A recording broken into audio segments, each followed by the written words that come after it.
안녕하세요, 최일입니다. 오늘은 10월 6일입니다. 어제 10월 5일 미국 시장이 큰 폭으로 올랐습니다. 특히 나스닥이 좀 더 많이 올랐죠. 그리고 그 원인들에 대한 이야기를 하고 있습니다. 혹자는 트럼프가 돌아왔기 때문이다 라고 얘기를 하고 있습니다. 자, 트럼프가 돌아왔기 때문에 주가가 올랐다라고 얘기할 수도 있겠지만 우리는 그것에 대해서 좀 더 근원적인 이유에 대해서 한번 분석을 해봐야 될 필요가 있을 것 같아요. 왜냐하면 이 사건이 일시적일까 지속적일까 두 가지를 가늠하기 때문입니다. 자, 먼저 주식시장의 특징에 대한 이야기를 먼저 해야 될 것 같아요. 제가 이거는 굉장히 여러 번 이야기를 했던 부분들인데 지금 현재 금리 인하가 어떻게 자산 가격과 실물시장을 살리는지 그 스토리에 대한 얘기입니다. 금리를 떨어뜨리고 돈을 풀면 주식과 부동산 같은 자산 가격이 상승하죠. 우리가 보통 말하는 유동성 장세라고 얘기를 하는 것이 이 부분입니다. 그런데 이렇게 주식과 부동산 가격이 상승한다고 생각하면 기업들의 가치도 증가되고 개인들의 부도 증가됩니다. 그래서 밸런스 쉿상 이제 이익이 돼서 뭐가 생기는가? 웰스 이펙트가 생기죠.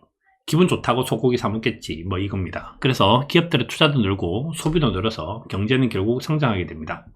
그리고 그것이 물가를 상승시키고 다시 금리를 인상시키고 자산 가격이 하락하고 실물시장이 하락하는 이런 고리들을 만들어낸다는 거죠. 자, 여기서 이제 우리가 한번 주의 깊게 봐야 될 부분들이 주식 부동산이 상승하고 난 다음에 소비가 늘어나는 거니까 주식시장이라고 하는 것은 실적이 좋아야지 주가가 오르는 것처럼 보이기도 하지만 주가가 오르면 실적이 좋아지기도 한다는 겁니다. 그래서 우리는 주식을 경기에 대해서 뭐라고 얘기하는가 하면 경기에 선행한다 라고 얘기를 해요. 그래서 경기 선행지수 중에 하나가 주식시장이기도 하죠. 자, 주식은 경기를 선행합니다. 이게 우리가 첫 번째 잡고 가야 될 부분들이죠. 자, 이 얘기를 조금 더 한번 다시 다른 각도로 한번 보겠습니다. 탑다운이 아니라 바텀업이죠. 자, 보통 우리가 이제 기업의 밸류 체인이라고 해서 마이클 포터가 만든 이론에 따르면 기업들은 연구개발을 하고 원재료를 소싱 사오고 그 다음에 그걸 생산하고 팔고 AS에서 기업의 가치가 증가됩니다. 자, 이 중에서 이제 기업 가치가 가장 중요했던 부분들은 뭐냐 하면 과거에는 가장 중요한 것이 생산이었어요. 누가 만들어서 누가 더 싸게 만드냐가 제일 중요했죠. 그래서 여기는 이제 로우, 여기는 미들, 여기는 하이, 미들, 로우 그래서 AS가 별로 중요하지도 않았었고 가장 중요한 거는 생산이었던 시대입니다. 그래서 이때만 하더라도 생산부장 출신이 기업의 CEO가 된 경우가 되게 많았었어요. 그래서 미스터 애니콜 이렇게 불렸던 회장님도 그래 생산부장 출신이었죠. 자, 근데 지금은 좀 바뀌었습니다. 이제는 생산 별로 중요하지 않죠. 그래서 애플은 직접적으로 생산하지 않고 나이키도 직접적으로 생산하지 않습니다. 중요한 부분들은 연구개발이라든지 AS 차원 이렇게 있는 거죠. 지금 이렇게 바뀌었습니다. 자, 이 중에서 이제 연구개발을 하고 생산을 하는데 보통 우리가 실물 경제가 좋다라고 하는 거는 잘 팔렸다라고 이야기죠. 여기가 이제 생산, 소비가 일어나는 그런 부분들일 겁니다. 그럼 여기가 뭔가 하면 우리가 말하는 경기가 좋네라고 하는 거는 잘 팔리네 이런 걸 이야기했죠. 자, 그럼 그 앞에 뭐가 있는가 하면 여기 소싱이 있습니다. 소싱. 뭔가 사와서 파는 거죠. 그럼 삼성전자라고 생각한다면 삼성전자에 그 구매팀이 있고 생산팀이 있고 영업팀이 있겠죠.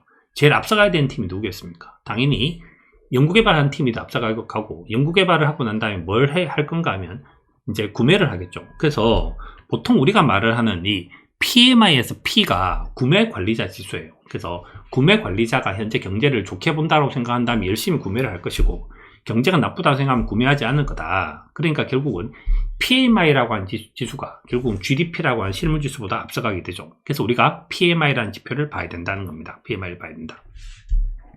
자, 그런데 제조업 PMI도 있고 서비스 PMI도 있는데 도대체 왜 제조업 PMI를 봤냐는 겁니다. 제조업 PMI. 상식적으로 생각을 한다면 우리는 미국도 그렇고 전체적으로 보면 우리는 제조업보다 서비스업이 훨씬 더 큰 비중을 차지하고 있죠. 생산이라든지 생산이라든지 소비 모든 부분에서 서비스가 더 중요한 비중을 차지하고 있죠. 미국은 당연히 말을 나위도 없습니다. 미국은 제조업보다 서비스업이 차지하는 비중이 월등히 큽니다. 월등히. 그런데 뭐가 이제 문제가 되는가 하면 주식시장에서 상장된 기업들은 S&P 500인데 이 기업들은 제조업이 더 많다는 거예요. 이 케이스는 우리나라보다 우리나라 케이스를 보면 훨씬 더 쉬워지는데, 자, 한국도 똑같이 선진국이기 때문에 서비스업이 차지하는 비중이 훨씬 더 큽니다. 근데 상장된 회사를 보면 삼성전자 제조업이죠. 하이닉스 제조업입니다. 네이버는 서비스업이겠죠. LG화학 제조업이고 삼성바이오로직스 제조업이고 현대차 제조업, 셀트리온 제조업, 카카오 서비스업이겠죠. SDI 제조업, LG생활건강 제조업, SK텔레콤 서비스업. 그러니까 시가총액 상위 기업들이 대부분 다 누가 차지하고 있는가 하면 제조업이 차지하고 있다는 거예요. 그러니까 시가총액인 주식시장에서는 제조업이 차지하는 비중이 크고 우리나라는 거의 대부분이라는 거죠. 그러니까 뭘 봐야 되는가 하면 구매관리자 지수를 보는데 그 중에서도 뭘 봐야 되는가 하면 제조업 지수를 봐야 된다. 그래서 제조업 PMI가 중요하다라고 이제 제가 여러 번 말씀을 드렸고 책에도 그런 부분을 썼습니다. 근데 이제 우리가 하나를 가르치면 하나를 아는 것이 아니라 하나를 가르치면 둘, 셋, 넷을 이제 한번 깨우쳐야 될 그런 필요가 있을 때도 있죠. 자, 조금만 더 생각을 한번 해보도록 하겠습니다. 해보면 미국의 GDP를 이제 인더스트리로 나눈다면 좀 뭐 과거 자료긴 하지만 전체적으로 파이낸스가 제일 크죠. 그 다음에 이제 정부가 있고 제조업이 있고 그 다음에 비즈니스 서비스, 에듀케이션 있고 IT가 여기 있죠. IT가.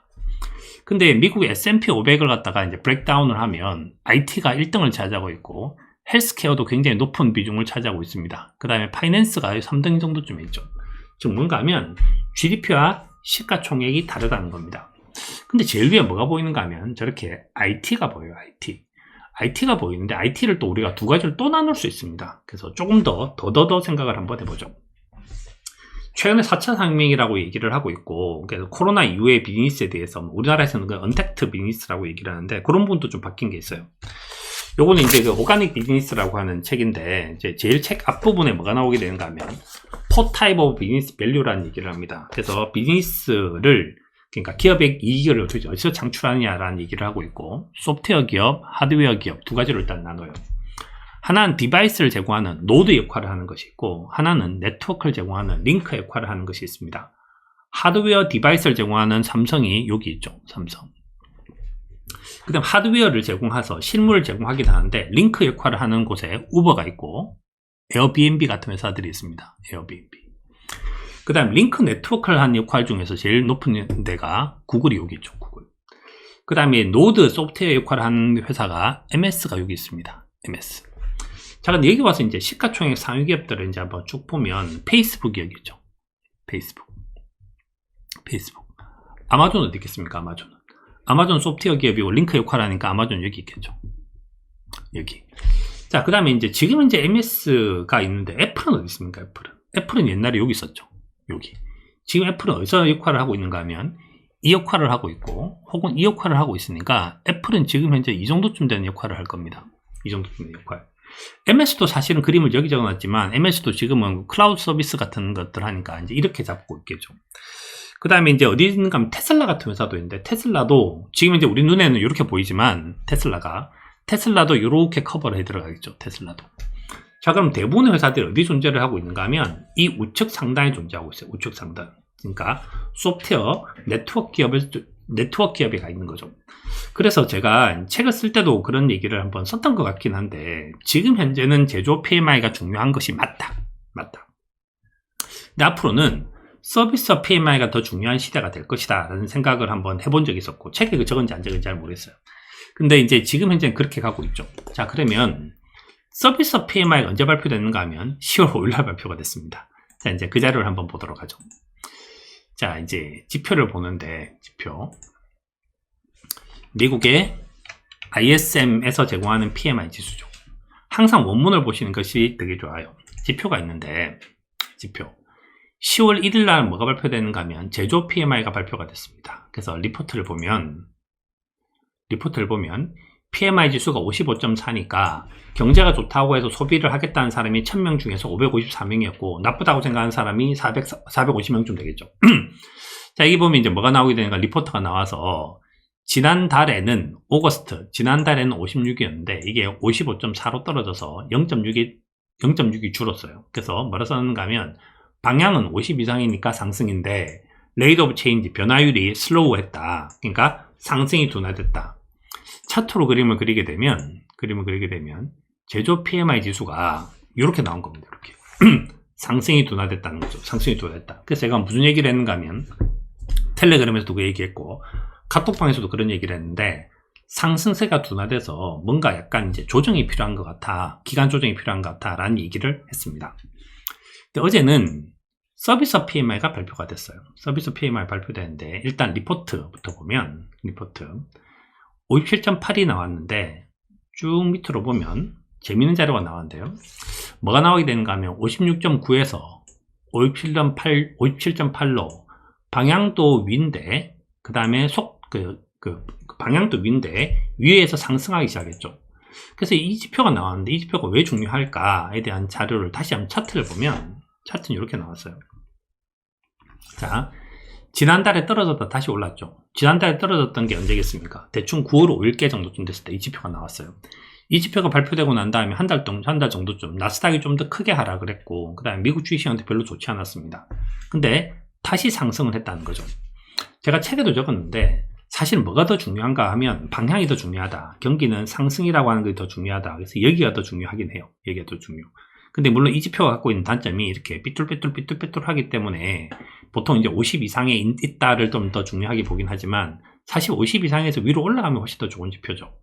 그러면 어제 나온 지표를 보자라고 하면 서비스업 지표가 플러스가 났다라고 얘기를 하는 것은 과연 무엇을 의미하는가 하면, 다시 지표를 보시면, 다시 리포트를 보면 여기는 뭐가 나왔는가 하면 전체적으로 유효도도 늘고 있고 다 그로스하고 있죠. 그 다음에 이제 인벤토리는 지금 현재 48.8에서 45.8이니까 인벤토리 줄었습니다. 즉 그러니까 생산은 증가되고 있고 재고는 줄고 있는 거죠. 상당히 좋은 지표가 발표가 됐어요. 그래서 저는 이제 어떤 생각을 좀 하게 됐냐면, 현재 우리가 많이 바라보고 있는 지수는 나스닥이라고 하는 것이 이제 성장주 역할을 하고 있는데, 이 지표가 올라섰다. 이 지표는 이 정도쯤 더 올라섰고, 그러면 현재 상승이라고 하는 부분들이 좀 더 이어질 수 있는 확률이 좀 높지 않겠는가라고 이제 저는 판단을 합니다. 그래서 어제 발표된 자료는 우리한테 용기를 가져라라고 해서 다시 한번 얘기하고 있는 것 같아요.